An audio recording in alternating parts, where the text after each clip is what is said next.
찬송 시간이 땡겨졌습니다. 우리 같이 나와서 찬송 부르기 원합니다.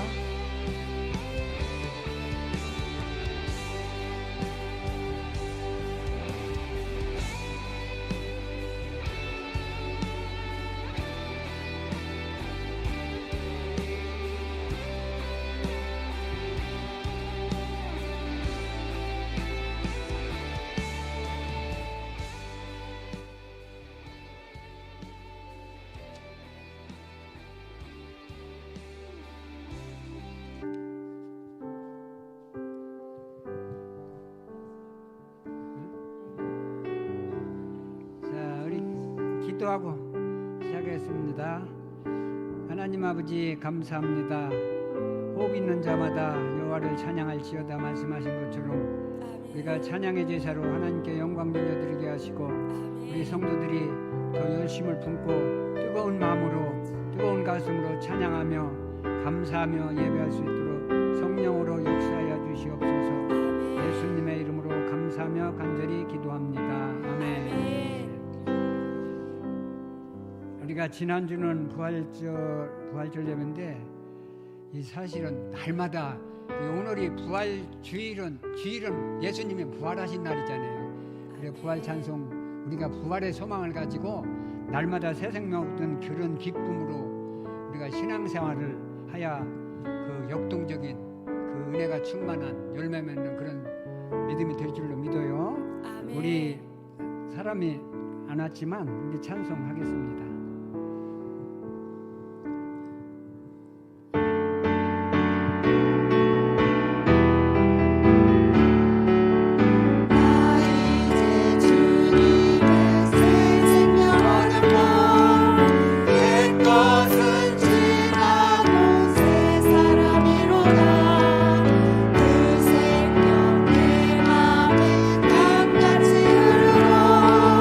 그 사랑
그전 이제 다 연령이 같은데 그전에는 예배 30분 전에 와서 찬송하고 기도하고 은혜 받기 위해서 그렇게 하고 예배드리라 그렇게 훈련을 받. 저도 지금은 그렇게 못하지만 우리가 미리 와서 뜨겁게 찬양하고 뜨겁게 기도하고 말씀을 사모하고 그러면은 은혜가 더 풍성할 줄로 믿습니다. 그래 이제 시간을 이렇게 지키려고 그래요. 1시 40분에 시작해서 2시에 예배 드릴 수 있도록 이렇게 할 때 좀 일찍 오시고 또 우리 찬양팀이 더 있었으면 좋겠습니다.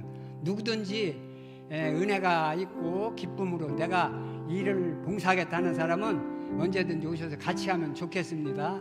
아멘. 그렇게 해주시기 바랍니다. 오늘 집을 나서기 전 우리 가사를 생각하면서 기도하겠습니다.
오늘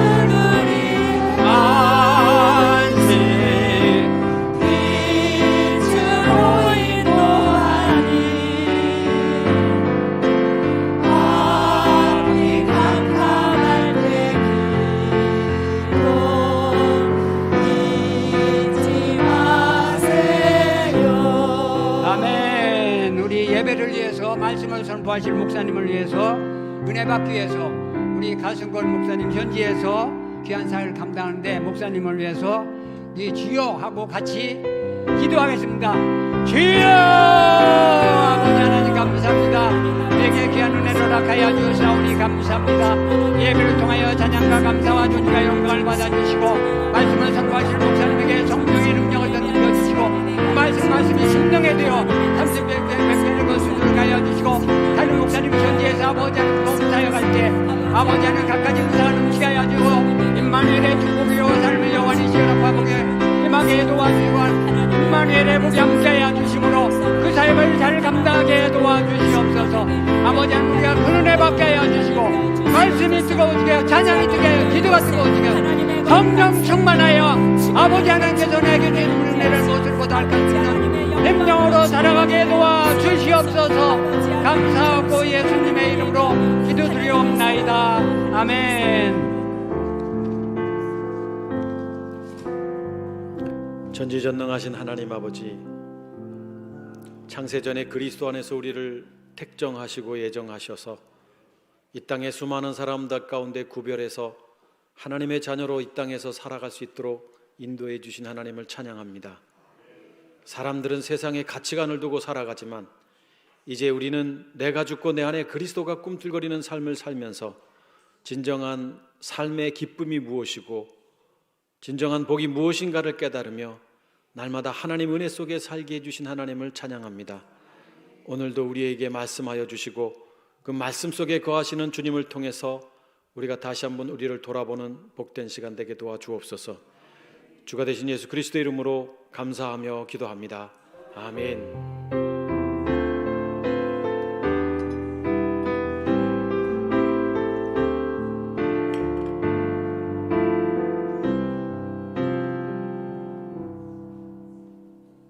하나님 말씀 보도록 하겠습니다. 마태복음 5장 8절에서 12절 말씀 제가 읽어드리겠습니다. 마음이 청결한 자는 복이 있나니 그들이 하나님을 볼 것이며 화평하게 하는 자는 복이 있나니 그들이 하나님의 아들이라 일컬음을 받을 것이며 의를 위하여 박해를 받는 자는 복이 있나니 천국이 그들의 것임이라. 나로 말미암아 너희를 욕하고 박해하고 거짓으로 너희를 거슬러 모든 악한 말을 할 때에는 너희에게 복이 있나니 기뻐하고 즐거워하라. 하늘에서 너희의 상이 큼이라. 너희 전에 있던 선지자들도 이같이 박해하였느니라. 아멘.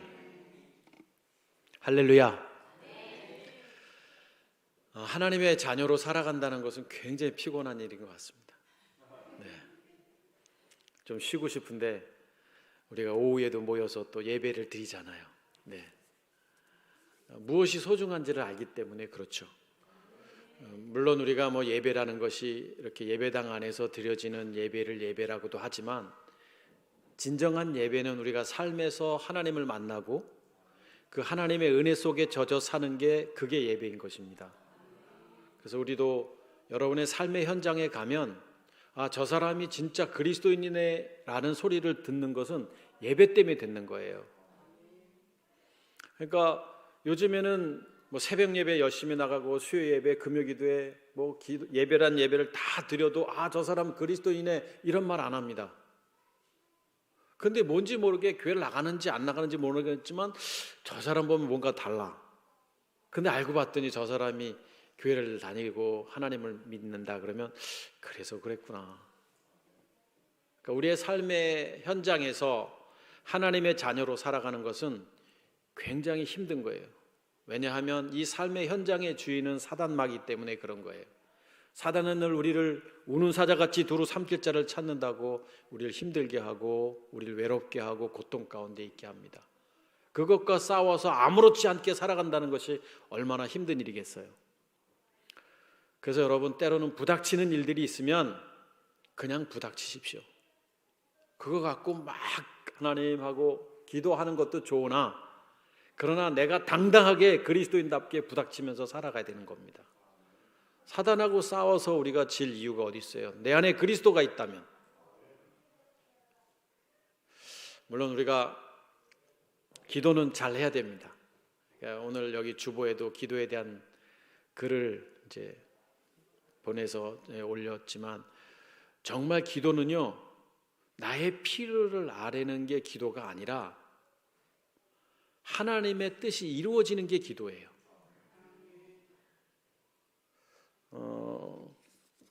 주보에 그래서 참된 기도란 무엇인가 이렇게 돼 있으니까 한번 가서 읽어보시는데, 기도라는 단어, 우리말 성경에는 기도했는데 원문 성경에는 다 단어가 달라요. 그러니까 우리는 성경을 보면 이게 기도구나 했는데 이거는 엔티육시스, 이건 데엑시스, 이거는 프로슈케 다 달라요. 근데 우리말 성경에는 기도 도대체 이게 뭐야? 원래 그런 거예요, 성경은. 그러니까 성경에서 말하는 의미를 우리가 잘 이해하지 못하는 이유는 문화적 차이도 있고 언어적 표현의 차이도 있습니다. 그러니까 유대인들의 사고 속에서 표현하고 있는 걸 우리가 지금 이해하려고 하니 이해가 안 되는 거예요. 여기 다 이제 장로님, 권사님들, 집사님들 연세가 많이 드셨잖아요. 젊은 아이들하고 대화 안 됩니다. 무슨 말인지 이해가 안 돼요. 그들 단어 쓰는 단어가. 그래서 저도 사실은 대화할 때 그렇구나 이렇게 추측하는 것뿐이지 정확하지 않더라고요. 점점 더 그래요. 우리말도 그런데 하물며 우리가 보고 있는 이 성경의 의미도 번역을 하고 또 번역을 해서 원본도 아닌 것이 재번역이 돼서 오늘 우리가 읽고 있는데, 이 성경을 제대로 이해한다는 것은 굉장히 어려운 거예요. 예수님께서 너희는 이렇게 기도하라라고 말씀하셨을 때 그 기도는 데스인지 엔틱시스인지 프로슈케인지 모르잖아요, 여러분은. 그럼 목사님, 우리도 신학을 공부하고 성경 원어를 공부하고 그럴 필요까지는 없습니다. 굳이 그럴 이유가 뭐 있겠어요. 그런데 기도는 예수님이 너희는 이렇게 기도하라, 하늘에 계신 우리 아버지여 이름이 거룩히 여김을 받으시오며 이럴 때 말씀하신 그 기도는 프로슈코마이 동사는 하나님의 뜻이 이루어지는 것이 무엇인가. 그래서 주의 기도는 나의 필요를 아뢰는 데시스라는 기도의 단어가 안 쓰여지고 있다는 거예요. 그러나 교회마다 전부 다 우리의 기도는 나의 필요를 아뢰고, 우리의 필요를 아뢰고, 교회의 필요를 아뢰고, 이 나라의 필요를 아뢰는 기도를 합니다. 데시스. 그게 나쁘다는 건 아니에요. 성경에 나와요. 근데 아주 일부가 나옵니다. 대부분의 70-80%는 하나님의 뜻이 이루어지다. 프로슈케. 이 단어로 다 기도. 여러분이 성경 읽을 때 기도는 어떻게 하고 기도라는 단어가 나오면 대부분 다 하나님의 뜻이 이루어져야 된다라는 그 기도예요. 프로슈코마이. 동사로는. 오전에도 비슷한 말씀을 나눴습니다만 우리가 하나님의 자녀가 되면 냉정하게 기도할 게 있나요? 하나님이 다 알아서 해주시잖아요. 여러분은 그런 하나님 안 믿으세요? 저는 제가 믿는 하나님은 다 알아서 해주십니다. 때로는 제가 필요를 안 채워주실 때도 있지만 그 안 채우신 데는 이유가 있어서 그러시는 거겠죠. 직설적 표현을 하면 제가 몸이 안 좋은 사람이니까 하나님 빨리 낫게 해주세요 이렇게 기도할 수 있잖아요. 근데 아버지라면 알아서 고쳐주셔야지 아버지 아니에요? 내 아들이 진짜 아픈데 병원에 데려가는 게 정상 아니에요? 안 데려갈 때는 뭔가 이유가 있을 거 아니에요. 그냥 받아들이고 사는 거죠. 그래서 바울 사도도 그 표현을 육체의 가시라고 표현했던 거예요. 여러분, 우리가 좀 사고의 전환, 좀 뭔가 좀 바꿔야 됩니다. 기도가 뭔지, 영혼의 구원이 무엇인지, 사랑이 무엇인지 바꿔야 돼요. 성경적 개념으로 바꿔야 되는 거예요. 아무리 사랑을 강단에서 외쳐도 사랑하지 못하는 게 정상입니다. 우리가 인간이 누구를 사랑한다는 게 쉽습니까? 나부터 사랑해야지. 내 자식부터 사랑해야지. 내 이웃을 내 몸과 같이 어떻게 사랑합니까? 안 되죠. 그러면 그 사랑이 무엇이냐라는 거예요. 그 사랑은 그리스도의 사랑을 말하는 겁니다. 십자가에 죽기까지 하신 그 사랑이 누가 가능하냐면 내가 죽고 내 안에 그리스도가 사는 사람만이 가능하다라는 것을 말씀하고 있는 거예요. 오후에 기도에 대한 말씀은 이걸로 요약을 합니다. 원래 기도에 대한 이야기를 하려고 했었는데, 마태복음 오늘 우리가 읽었던 이 팔복도 똑같은 이야기입니다. 성경은 늘 똑같은 이야기 외에는 하지 않습니다. 성경은 무슨 이야기를 하냐면 하나님이 준비된 하나님의 자녀를 선택하시고 때가 되면 성령을 통해서 부를 것인데, 그래 그 부르는 방법이 뭐냐? 십자가의 죽음과 부활이고, 그 십자가의 죽음과 부활에 동참한 자는 하나님의 자녀가 된다. 이게 다 전부 성경의 메시지입니다. 그거 외에는 말하고 있지 않는 거예요. 그래서 요한복음 21장 30절에 뭐라고 말씀하고 있습니까? 예수께서 그리스도이심을 믿는 자마다 그 이름을 입어 생명을 얻는다. 그 앞에 오직 이것을 기록함은. 그러니까 성경의 메시지는 전부 다 사단의 자녀가 어떻게 하면 하나님의 자녀가 되느냐, 여기로 끝나는 거예요.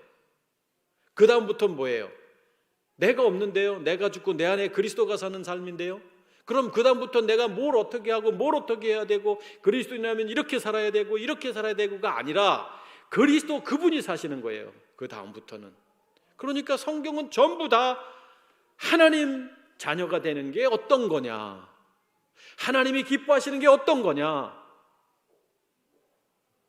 그래서 마카리오스 복의 개념도 하나님이 기뻐하심, 진정한 복은 하나님이 기뻐하시는 거예요. 우리 전사님 아기가 돌 지났잖아요. 100일 죄송합니다. 아까 봤더니 아기더라고요. 전사님에게, 사모님에게 있어서 얼마나 이쁘겠어요. 제가 워낙 저도 아이를 좋아해서 이뻐하는데, 보는데 이쁜데 제가 이뻐하는 거하고 같겠어요? 이게 부모의 사랑이에요. 아이가 한 게 없어요. 저한테 한 것도 없고 엄마 아빠한테 한 것도 없이 그냥 안겨 있었던 거 외에는 없는데, 하나님이 나를 사랑하셔서 당신의 아들을 십자가에 못 박기까지 하시면서 나를 구원하셨다면, 하나님이 그 눈에 넣어도 아프지 않은 내 자식이라면 내가 어떻게 살아가야 되느냐라는 거죠. 그냥 사는 겁니다. 씨름하면서 부닥치는 대로 감사하고, 또 힘들면 힘든 대로, 즐거우면 즐거운 대로 그냥 이 땅에서 잠시 살다가는 이 세상, 내가 하나님의 자녀로 당당하게 그냥 살아가는 거예요. 오전에도 심령이 가난하고 애통하고 온유하고 의에 줄이고 목마른 자가 다 하나님의 기쁨이다. 결국 이 네 번의 말씀이 뭐였냐면 다 내 영이 건강한 것.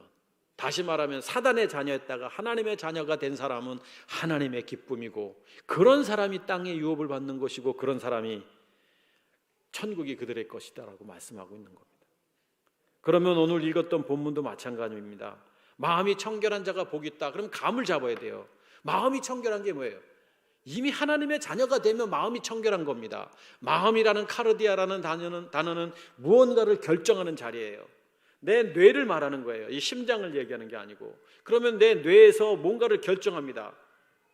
누군가가 저한테 돌을 던지면 뇌에서 그걸 보는, 눈이 반응하는 게 아니에요. 뇌에서 반응하는 거예요. 그리고 눈이 보고 뇌에서 반응하면서 피해, 딱 그러면 피하는 거예요. 다 뇌에서. 그래서 뇌가 살아야 살아있는 겁니다. 뇌사 상태라는 말, 그건 죽어 있는 거예요. 뇌가 죽어 있으면. 그러면 마음이 가난하다, 마음이 청결하다. 결국 마음은 누구냐면 지금까지 사단의 자녀로 살아온 우리는 하나님을 알지 못하는, 이때 당시의 회중은 아직 예수님이 지금 구원에 대한 설교 메시지를 전하고 있었고, 그 설교 메시지를 듣는 이 사람들은 아직 주님을 모르는 사람들이에요. 그 사람들을 향해서 마음이 가난한 자가 하나님의 기쁨이다라고 말하고 있는데, 마음이 가난한 것은 너가 무언가를 결정하는 그 자리에 사단이 있다는 거예요. 사단. 그 사단이 청결함, 깨끗함을 받는 것, 떠나가는 것. 사단이 떠나가야 됩니다. 결국 이것은 무엇을 말하는 거냐면 십자가의 죽음을 말하는 것이고, 조금 더 구체적으로 말하면 율법에서의 탈피를 말하는 것입니다. 우리는 알게 모르게 율법적 신앙생활을 합니다. 율법이 아니라고 말하지만 만들어 놓은 율법, 정해진 율법 속에서 신앙생활을 해요. 이거 안 하면 안 될 것 같고 꼭 이건 해야 될 것 같고, 이게 다 율법적인 거예요. 아, 목사니까 이렇게 살아야 되고 사모님이니까 이렇게 살아야 되고, 이게 다 율법이에요. 목사님이면 뭐 사람 아닌가요? 우리는 사는 거예요. 그냥 사는 거예요. 장로님은 사람 아닌가요? 권사님은 사람 아닌가요? 그냥 살아가는 거예요. 감동대로. 심플한 거예요. 그런데 우리가 자꾸 만들어요. 뭔가를 이렇게 해야 되고 저렇게 해야 되고 저렇게 해야 되고. 하는 거는요, 하다가 한계를 느낍니다. 그런데 감동은요, 한계가 없는 겁니다. 그렇잖아요. 전도합시다. 뭐 여기 전도 사랑의 시작입니다. 저렇게 프랭카드를 붙여놨는데 여러분들 전도 얼마나 하셨어요? 올해 전도 100명 이상씩 한 명당 하셨나요? 전도 안 됩니다. 요즘에 전도하지 말라는 게 아니라 전도보다 우선이 있습니다. 우선. 내가 전도하는 사람답게 사는 게 우선인 겁니다. 좀 이런 표현을 해서 죄송하지만 내 안에 꿈틀거리는 그리스도의 은혜가 풍성하지 않으면 입으로 전하는 전도는 어느 날 한계에 부닥치는 거예요. 그러니까 내가 그리스도인답게 사는 거예요. 이게 전도입니다. 여러분이 삶의 현장에서요, 누가 봐도 저 사람 말이라면 내가 100% 신뢰해. 그러면 되는 거예요.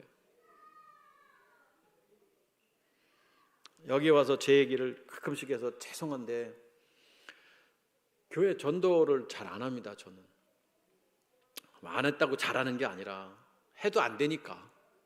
뭐 불교 도시에서 뭐 그 10명 중에 8, 9명은 다 절에 다니는 사람들인데 전도합니까? 가깝게 지냅니다. 그냥 가깝게 이웃하고. 그런데 오래전이지만 어느 날 그러더라고요. 목사님, 네, 아, 왜 나한테 전도를 안 합니까? 왜 교회 나오란 말 안 합니까? 그러는 거예요. 제가 그랬죠. 아니, 일주일에 서너 번씩 오는데 그게 교회 나오는 거지 뭐. 처음 이렇게 만나니까요. 저는 그러면서 속으로 이런 생각을 했죠. 어느 날 때가 되면 저 사람 마음 가운데 내가 만난 주님을 만났으면 좋겠다. 이 마음이 여기까지 올라왔지만 참는 거예요. 제가 말한다고 그가 뭐 교회 올 수도 있고 왔다 실망하고 떠날 수도 있고. 자, 마음이 청결하다는 것은 결국 뭐냐? 내가 율법적인 신앙생활 속에서 이제 율법이 아니라 복음적 신앙생활로 바뀌는 겁니다. 생명적 신앙으로 바뀌는 거예요. 복음적 신앙, 생명적 신앙이라는 건 뭐냐면 내가 하지 않는 거예요. 누가 하냐면 내 안에 그리스도가 하는 거예요. 헌신도 내 안에 그리스도가 하는 것이고, 사랑도 내 안에 그리스도가 하는 것이고, 영혼 구원도 내 안에 그리스도가 하는 거예요. 성경의 예를 보십시오. 전부 다 그런 삶을 살았어요. 그리스도를 제대로 만난 이후 제자들도 주님과 동행하고 있을 때는 철없는 철부지에 불과했지만 그들이 부활하신 주님을 만나고 난 이후부터의 그의 삶을 보십시오. 사도행전의 삶을 보시고 어떻게 살았어요? 정말 멋지게 살잖아요. 바울사도 보세요. 사마리아 여인 보세요. 안진뱅이 보세요. 마리아 보세요. 다 어떻게 살았어요? 자기가 없는 꿈틀거리는 그리스도인의 삶을 살았던 거예요. 이게 뭐냐면 마음이 청결한 자의 삶인 거예요. 그런 자가 복이 있나니 하나님의 기쁨이니 그들이 하나님을 볼 것이며. 여러분, 하나님을 누가 봅니까? 호라오, 보다. 하나님은 아무나 볼 수 있는 게 아니에요. 장로님 혹시 윤석열 대통령 만나보신 적 있습니까? 오늘 전화 좀 해서 좀 뵙자고 하시죠. 대통령을 어떻게 만납니까? 우리 평범한 사람이. 그렇죠. 만날 이유도 없고 대통령이 우리를 만나줄 이유도 없고. 설령 제가 전화해서 저 연지원 목사인데 좀 윤석열 대통령 좀 만나? 정신 차리라고 하겠죠. 그렇죠. 아무나 만나는 게 아닌 거예요. 그렇죠. 하물며 천지 만물을 창조하신 하나님을 누가 만나요? 누가 봐요? 하나님의 자녀만이 보는 겁니다. 하나님의 자녀가 아닌 사람은 하나님을 볼 수 없는 거예요. 어떤 사람이? 마음이 청결한 자가 하나님을 보는 거예요. 내 안에 그리스도가 계신 사람이, 내 안에 그리스도의 꿈틀거림이 느껴지는 사람이 하나님을 보는 거예요. 여러분, 모세가 그 불꽃 떨기 나무 앞에 갔을 때 스톱 시키잖아요. 신발을 벗으라. 신발이 뭐예요? 하나님을 만나기 위해서 버려야 할 것들이 있는 거예요. 그게 마음이 청결한 겁니다. 화평케 하는 자는 복이 있나니 그들이 하나님의 아들이라 일컬음을 받을 것이며. 그러니까 지금 다 뒤에는 뭐냐면 하나님을 본다, 하나님의 아들이라 일컬음을 받는다, 배부를 것이다, 기업을 얻을 것이다. 이게 다 뭐냐면 누가 이런 자가 될 수 있느냐? 복 있는 자. 복 있는 자는 누구냐? 하나님과 관계 형성이 된 자. 그러니까 지금 다 예수님은 지금 계속 똑같은 얘기를, 언어 표현을 달리하시면서 똑같은 얘기를 하시는 거예요. 하나님의 자녀가 어떻게 되는 줄 아느냐? 누가 하나님의 자녀인 줄 아느냐? 어떤 사람이 하나님의 자녀인 줄 아느냐? 이 말씀을 계속하고 계시는 거예요. 화평이라는 단어가 재미난 단어입니다. 자, 화평케 하는 자가 복이 있다. 화평케, 그럼 중재 역할을 잘하는 사람이 복이 있다? 자, 여기 권사님 있고 여기 집사님 있습니다. 근데 뭔지 서운해요. 근데 어느 날 서운해가지고 다투기 시작해요. 근데 딱 권사님이, 장로님 딱 만나서 이렇게 해서 화해를 해줬어요. 이런 자가 복 있는 자라고 성경이 말하고 있는 건가요? 여기 지금 화평케 하는 자라고 표현하고 있는데 아닙니다. 화평은 그게 화평이 아니에요. 화평이라는 단어는 에이레네, 우리가 잘 알고 있는 에이레네 노포이오스라는 단어인데, 이스라엘 사람들은 인사할 때 샬롬 이렇게 인사도 하고 에이레네 이렇게 인사해요. 딱 같은 단어예요. 히브리어 헬라어 차이뿐이에요. 우리는 안녕하세요 하지만 그 사람들은 샬롬, 에이레네 이렇게 인사해요. 혹은 또 뭐 아쉬 이렇게 인사하기도 하고 복된 자요 이런 뜻입니다. 그 사람들은 그렇게 인사하는데 이 인사에 쓰여지는 이 에이레네, 평화라는 단어, 화평케 하는 자, 그게 에이레네 노포이오스라는 단어고, 평화라는 것은 에이레네라는 단어인데 이 평화가 뭐냐라는 거죠. 자, 우리는 지금 우리나라, 지금 대한민국은 평화로운 나라인가요? 평화로운 나라일 수도 있죠. 아직 전쟁을 안 치르고 있으니까. 그런데 엄밀히 따지면 지금 휴전 상태입니다. 우리는 저 북쪽 지역하고 남쪽 지역하고 휴전 상태예요. 평화가 이루어진 상태가 아니에요. 휴전이에요, 잠시. 그런데 못 느껴요. 지금 우리 세대는 다 느끼지만 6.25를 겪었고 그 6.25 겪은 지 얼마 안 돼서 태어났기 때문에 알아요. 전쟁이 뭔지. 학교 다닐 때 배워서 알고, 공산당은 싫어요. 우린 이런 교육을 받았기 때문에 압니다. 그러나 이제 갓 태어난 전사님 딸이, 아들인가 딸인가? 딸입니까? 네. 딸이 커서 알까요? 아마 가연이 중학교 들어갔는데 가연이도 모를걸요? 공산당의 의미도 모르고, 이게 뭐 전쟁의 의미도 모르고, 이 나라가 지금 남북 분단이 어떤 건지도 잘 모를걸요? 여기 평화는 결국 뭐냐면 인간과 인간의 전쟁의 종식은 없는 거예요. 그러니까 무슨 얘기냐면, 자, 사람과 사람은 아무리 평화롭게 지낸다 할지라도 어느 날 적이 되는 게 인간인 거예요. 내가 사랑하고 내가 같이 했던 친구인데도 어느 날 적이 될 수 있는 거예요. 이게 인간관계인 거예요. 어쩔 수 없어요. 이건 뭐라고 그러면 안 되는 거예요. 지극히 정상적인 거예요. 우리가 이 세상에 이성적 가치관을 갖고 살아가는 모든 관계 속에서는 맞는 거예요. 그래서 싸우면은 때가 돼서 싸우나 보다 이렇게 봐야 돼요. 그걸 중재한다고 이렇게, 그것도 잘 안 되는 거예요, 사실은.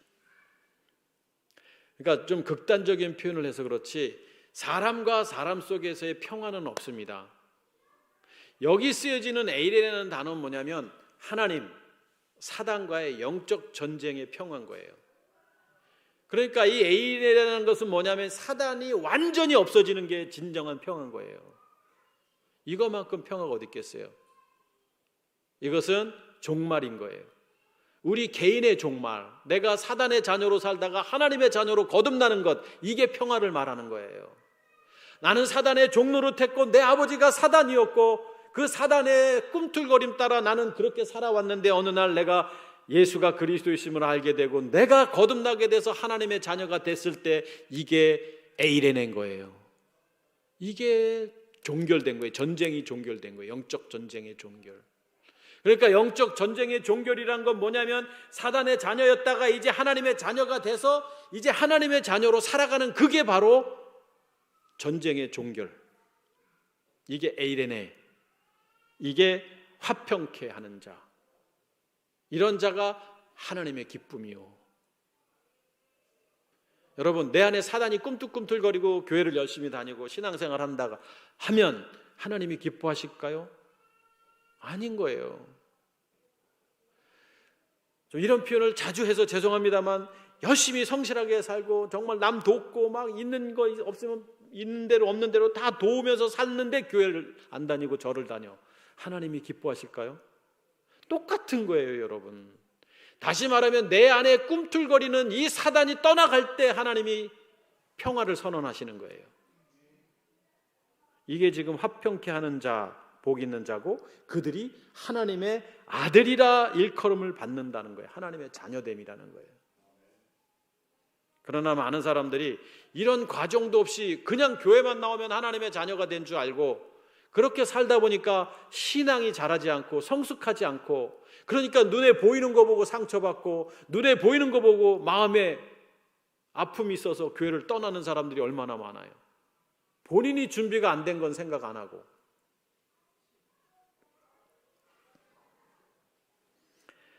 의를 위하여 핍박을 받는 자는 복이 있나니. 의라는 게 뭐예요? 의를 위하여 핍박을 박해를 받는 자. 의라는 것은 옳은 행위를 말하는 게 아니라 오늘 오전에 봤잖아요. 죄라 하면 저희가 나를 믿지 아니하며 의라 하면 내가 아버지께로 가며 요한복음에. 다시 말하면 내가 아버지께로 가며 이게 의예요. 그러니까 예수께서 십자가에 못 박혀 돌아가셔서 그리스도로 부활하시는 이게 의인 거예요. 다시 말하면 예수님이 그리스도가 되시죠. 십자가의 죽음과 부활을 통해서 그리스도로 부활하셨는데 우리도 사단의 자녀였다가 우리 육체를 십자가에 못 박고 자기 십자가를 지고 다시 태어나면 우리가 하나님의 자녀가 되는 거, 이게 의인 거예요. 어떤 관계 형성 속에서 옳고 그름의 문제가 의가 아니라 내가 십자가에 육체를 못 박는 믿음의 행함이 의인 거예요. 그래서 의 때문에 내가 이런 거듭남의 일 때문에 박해를 받는 것은 박해를 받다. 박해를 받는다라는 게 굉장히 어렵죠. 내가 다시 태어나는데 무슨 박해를 받아요? 요즘엔 그런 거 없는데. 제가 고등학교 2학년 때 교회를 처음 나갔습니다. 서울에서. 누구의 전도로 나가게 됐는데 그 교회 생활을 하다 보니까 부흥회도 하고 그러더라고요. 그런데 어느 우리 교회 그때 당시 교회 집사님이 간증을 하셨어요. 교회가 한참 이제 막 성장한 교회였었어요. 개척한 지 한 4, 5년 정도 됐는데 제법 작지 않은 교회였어요. 침례교회였고. 그런데 그 집사님이 부흥회 때 나와서 간증을 했는데 무슨 간증을 하냐면 교회를 못 나가게 하는 남편 때문에 너무 힘들어하는 간증을 하시더라고요. 교회 갔다 오면은 밥을 정성껏 준비해 놓으셨는데 갔다 오면은 발로 차서 밥상을 엎어놓고 교회 미쳤냐 그러고 몽둥이질을 하고 그러면은 매 맞고 또 새벽에 와서 울면서 기도하시고 또 부흥회 때 와서 기도하고 또 가서 맞을 각오를 하고 가시고 이런 간증을 하셨는데 어느 날 보니까 그분이 내 옆에 집사로 있습니다. 이 간증을 하셨어요. 이런 걸 의를 위하여 핍박을 받는다라고 말하나? 그런 것 같죠. 그런데 여기 지금 의를 위하여 박해를 받는다라는 게 그런 걸 얘기하는 게 아니에요. 요즘에 의를 위하여 그때 당시는 그렇다 쳐요. 요즘에 교회 나간다고 누가 박해를 해요? 아내가 교회를 나갔는데 남편이 박했다가는 그 남편 여기 지금 눈등이 밤덩이 될 겁니다 아마. 요즘에 여자들이 얼마나 센데요. 젊은이들은 꼼짝 못해요. 아마 전사님도 내심 그렇지 않을까. 농담이고요. 정말 요즘에는요 다 동등한 거예요. 남자가 어디 있고 여자가 어디 있습니까? 젊은 아이들 사고 속에서는 서로 존중해주고 살아가는 게 맞는 거예요. 예전에 저희 시대 때는 제가 장손이니까 장손 이렇게 자라왔지만 지금 그랬다면 큰일 나요. 심지어 법으로도 제한해 있어요. 딸들은 예전엔 유산도 못 받아갔잖아요. 출가 외인이라고. 교회 나갔다고 해서 남편이 뭐라고 그랬다가 큰일 납니다. 반대로 해도 큰일 나고. 이런 걸 의를 위하여 핍박을 받는다라고 말하는 게 아니에요. 그러면 의는 십자가의 죽음과 부활을 말하는 것이고, 여기 지금 박해를 받는다라는 게 뭐냐면 로마서 9장 한번 보시겠습니다. 로마서 9장 30절 31절.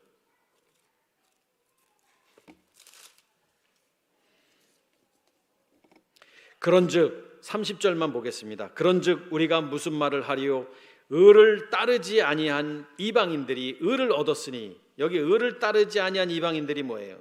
아직 율법 안에 사는 하나님의 자녀들을 말하는 겁니다. 아직 예수가 그리스도이심을 알지 못하는 거예요. 교회는 열심히 그때 당시 신앙을 가졌지만 이제 아직 거듭나지 않은 거예요. 그런데 의를 얻었다, 곧 믿음에서 난 의다, 이제 그리스도 때문에 난 의다. 이때 여기 보면 우리말로는 여러분이 잘 모르시지만 무슨 말을 하리요? 의를 따르지. 이게 디오코라는 단어인데, 다시 우리 마태복음 본문으로 돌아가면 박해를 받는, 이게 디오코라는 단어예요. 다시 말하면 좀 번역이 조금 아쉽지만 이 번역은 이렇게 번역하는 게 맞아요. 의를 따르는 자는, 그냥 쉽게 번역하면 의를 쫓는 자는, 지금 성경에 여러 구절이 있어요. 이 디오코가 나오는 단어는. 그러나 다 일일이 찾아보진 않지만 디오코라는 박해를 받는이라는 단어는 다 어떤 의미냐면 따르다, 쫓다 이런 거예요. 그러니까 예수가 그리스도이심을 믿는, 십자가의 죽음과 부활을 따르는 자가 이 뜻이라는 거예요. 우리는 우리의 십자가를 져야 됩니다. 여러분, 하나님의 자녀가 되는 게 그렇게 쉬운 게 아닙니다. 우리 십자가, 아무든지 나를 따라오려거든 자기를 부인하고 자기 십자가를 지고 나를 쫓을 것이니라고 성경에 분명히 기록하고 있습니다. 그런 것처럼 우리는 반드시 우리도 우리 십자가를 져야 되는 겁니다. 십자가를 진다는 게 육체를 십자가에 못 박는 거예요. 내 생각, 내 가치관, 내 사고, 이제까지 내가 그 사고 속에 사단이 그것 갖고 나를 종로로 하게 만들었던 그것을 십자가에 다 못 박고 다시 태어나는 거예요. 이게 십자가를 지는 겁니다. 육체, 소마라는 것을 십자가에 못 박는 거예요. 그러니까 오늘 여기 지금 10절에는 십자가를 지고 나를 따른다면, 이렇게 의역을 할 수가 있어요. 그러면 복이 있나니 하나님의 기쁨이니. 여러분, 정말 복이 있나니 계속 복에 대한 이야기를 하는, 하나님이 기뻐하시는 일이고 하나님이 기뻐하시는 일이고 하나님이 기뻐하시는 일이 뭐냐면 준비된 하나님의 자녀가 때가 돼서 빨리 하나님 품으로 돌아오는 거, 이게 복이라는 거예요. 작은 아들이 허랑방탕했어도 빨리 주님 품에 왔을 때 그 아버지가 안아서 품에 안아줄 때, 이게 마카리오스, 이게 복이라는 거예요. 그들이 하나님의 아들이라, 그들 봄이 나 천국이 그들의 것임이니라. 천국이 그들의 것임이니라라는 것은 뭐냐면 3절에 심령이 가난한 자는 복이 있나니 천국이 그들의 것임이니라라고 똑같이 언급하고 있잖아요. 그러니까 어떤 일이 있어야 천국이 그들의 것임이냐? 심령이 가난한 자, 영이 가난해지면 천국이 그들의 것이고, 의를 위하여 박해를 받는 자가 천국이 그들의 것인데, 두 가지가 똑같다는 거예요. 그러니까 심령이 가난한 거나 의를 위하여 핍박을 받는 거나 똑같은 거예요. 이런 게 다 하나님의 다스림을 받는다, 지배를 받는다, 천국이 저희 것이라는 거예요. 그러니까 심령이 가난한 건 우리 오전에 봤잖아요. 내 영이 내가 아무것도 할 수 없는 상태, 푸토코스, 사단이 꼼짝 많은 상태, 내가 아무것도 할 수 없는 상태가 이게 하나님의 기쁨인 것처럼 내가 아무것도 할 수 없는다는 건 결국 뭐냐면 10절로 다시 넘어오면 결국 십자가의 죽음과 부활, 똑같은 이야기를 계속 성경은 반복하고 있는 겁니다. 11절, 나로 말미암아 너희를 욕하고 박해하고 거짓으로 너희를 거슬려 모든 악한 말을 할 때는 너희에게 복이 있나니. 여기도 또 복이 있대요. 하나님의 기쁨이래요. 그러니까 나로 말미암아라고 돼 있어요. 나로 말미암아. 여기 나로 말미암아라는 것은 예수님 때문에 너희를 욕하고 박해하고가 아니라 나로 말미암아라고 표현은 돼 있지만 이게 정확하게 어떤 의미냐면 나 때문에라는 건 뭐냐면 내가 예수가 그리스도가 되셔서 내가 하나님의 아들이 십자가의 죽음과 부활을 통해서 내가 다시 예수님은 부활하시잖아요. 그리스도로, 영으로. 그런 것들을 포함하는 거예요. 그런 모든 것들, 너희가 나로 인하여라는 건 뭐냐면 우리도 지금 앞에서 계속 3절, 4절, 5절, 6절, 7절, 8절에서 계속했던 십자가의 죽음과 고난을 경험한 그 모든 행위들, 예수님이 그렇게 하셨으니까, 십자가에 못 박혀 돌아가셨으니까. 그러니까 나로 말미암아라는 것은 물론 예수님으로 말미암아, 그리스도로 말미암아 다 맞지만 조금 더 구체적으로 표현하면 예수가 그리스도 되신 일들, 예수께서 그리스도 되신 것, 그 안에서 살 때, 그러니까 예수가 그리스도가 되신 그 안에서 살 때, 그러니까 다시 말하면 조금 더 의역을 하면 내가 하나님의 자녀로 될 때 그거예요. 예수가 그리스도 되심이 다시 태어나는 거라 그랬잖아요. 하나님의 자녀로서 살아갈 때 너희를 욕하고, 욕하다.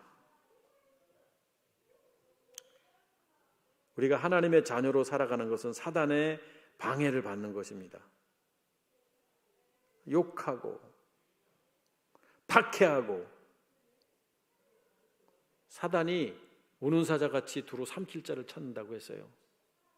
그러니까 여러분, 우리가 이 땅에서 하나님의 자녀로 살아간다는 것은 날마다 영적인 전쟁 속에 살아가는 거예요. 사단이 그렇게 가만 놔두지 않습니다. 그러니까 내가 편해도 내 영이 편한 거지, 환경적으로 편해도 내 영이 편한 게 우선이 돼야 되는 거예요.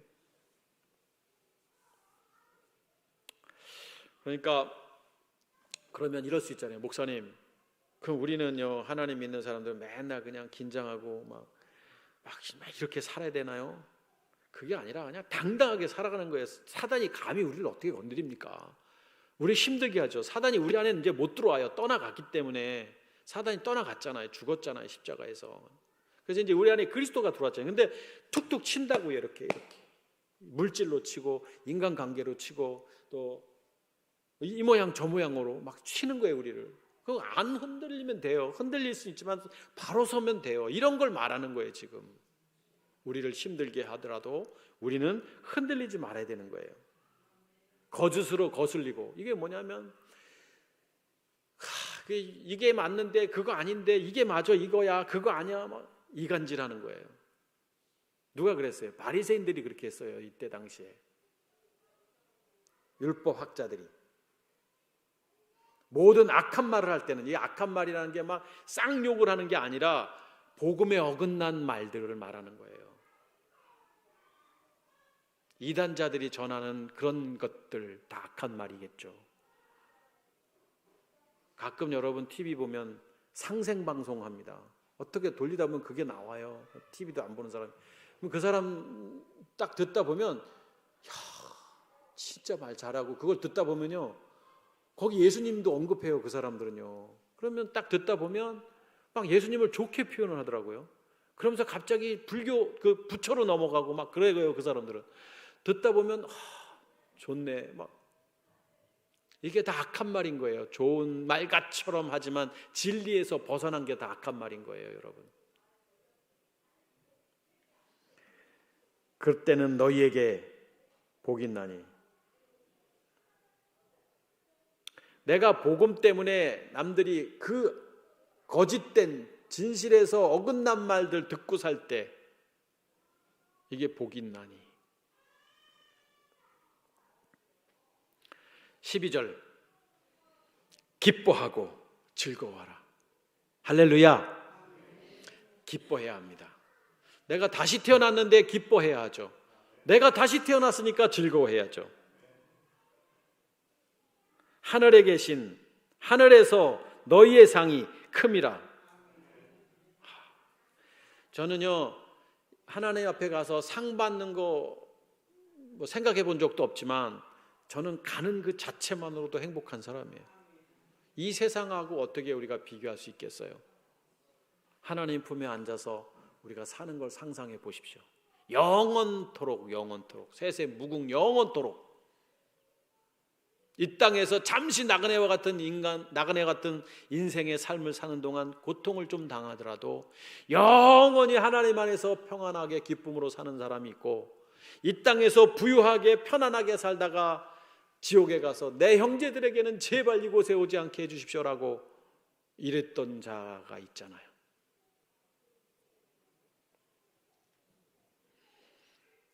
너희 전에 있던 선지자들도 이같이 박해하였느냐. 계속 박해에 대한 이야기를 해요. 박해. 따랐다.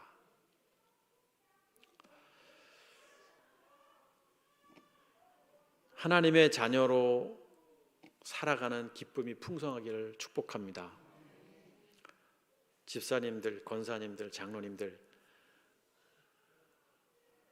우리가 어린 시절로 돌아가 보세요. 영적 어린 시절로 순수하게 교회를 다녔고, 어느새 세월이 흘러서 이제는 머리가 다 희끗해졌고 나도 모르게 신앙이 몸에 배어있는 종교인의 삶을 살고 있지는 않습니까?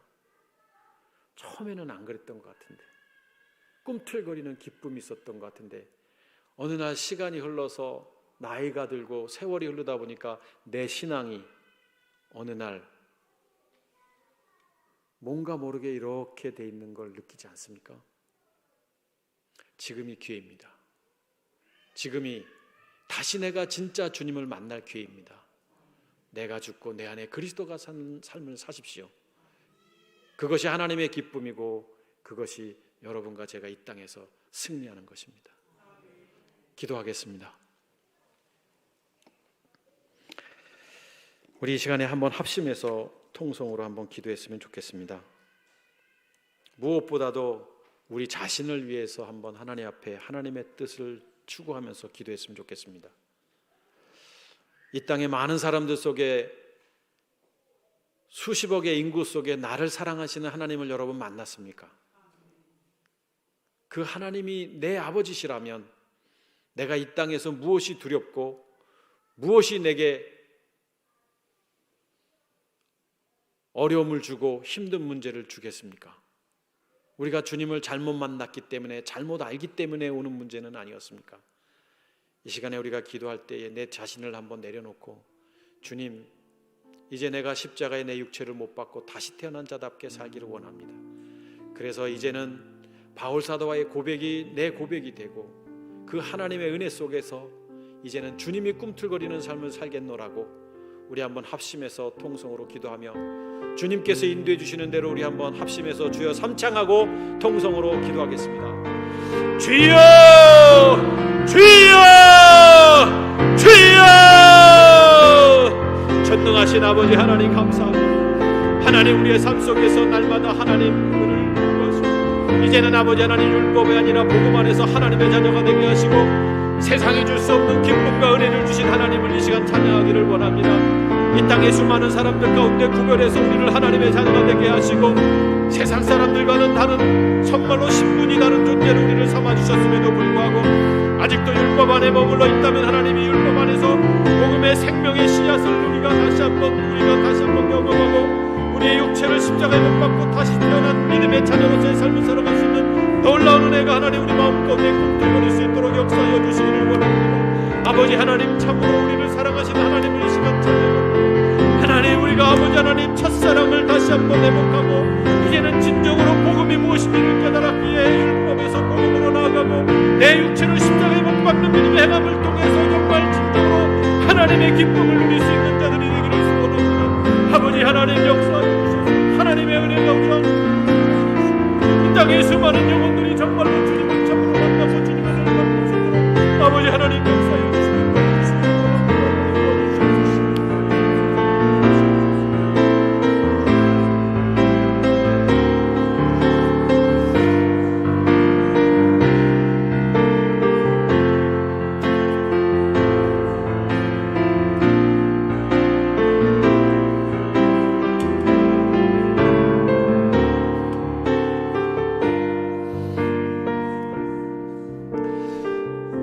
참으로 좋으신 아버지 하나님, 이 땅의 수많은 사람들이 열심히 살고 최선을 다해도 그들 안에 꿈틀거리는 그리스도의 생명이 없다면 껍데기의 삶인 것이고 아무것도 아닌 삶인 것은 저희들은 잘 압니다.